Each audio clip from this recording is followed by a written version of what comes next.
સુરતમાં ગરીબોની કસૂરી ગણાતા કાંદાના ભાવમાં વધારો થતા સામાન્ય લોકોનું બજેટ ખોરવાયું છે।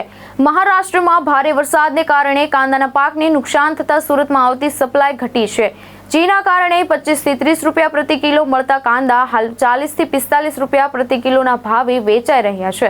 દક્ષિણ ગુજરાતના સૌથી મોટા શાકભાજી માર્કેટ સુરતમાં કાંદાના ભાવમાં નોંધપાત્ર વધારો જોવા મળી રહ્યો છે।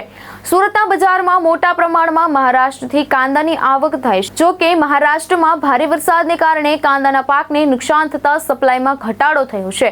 માંગની સરખામણીએ સપ્લાય ઓછી થતા કાંદાના ભાવ 25 થી 30 રૂપિયા પ્રતિ કિલો વધીને 40 થી 45 રૂપિયા પ્રતિ કિલો સુધી પહોંચી ગયા છે। ભાવ વધારાની સીધી અસર સામાન્ય પરિવારના ઘર ખર્ચ પર પડી રહી છે।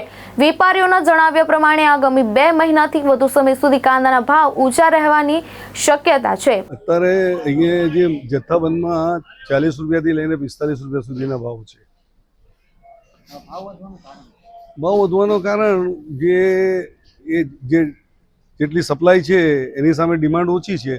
ખાસ કરીને સુરત જેવા એવા માર્કેટમાં એની બહુ અસર નથી હોતી, પણ જે સુરતનું માર્કેટ છે એ મહારાષ્ટ્રના બજારો પર ડિપેન્ડ કરતું હોય છે, એટલે ત્યાં જે રીતના ભાવ હોય છે તે અહીંયા જાળવવા પડતા હોય છે।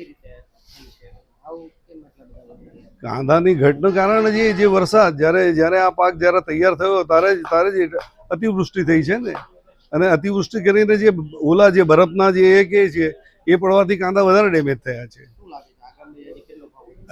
હજુ બી 2-3 મહિના સુધી રિલીફ મળે એવું લાગતું નથી। ભાવેશ ઉપાધ્યાય, દૃષ્ટિકોણ ન્યૂઝ, સુરત।